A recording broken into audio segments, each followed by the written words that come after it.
The automated trading software took initial entries on a dip of the 10-second 9 EMA before it added in again on the break of the 1 minute and 5 minute candles. Breaking these levels typically result in quicker moves to the upside. As price action begins to accelerate, Raider Trading looks to add at the break of 139 and brings our total position size to about 21,000 shares. At this point, our max position size is 34,000, so the system is not going to buy anymore. It's either looking to sell from max profit at 146, or if we were to dip below our cost basis of 135, it would de-risk. And if it would go even lower than that to 125, that's when we would actually stop out.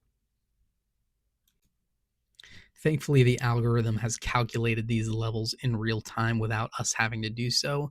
So price kind of stalls out, but it is supported at that 140 level.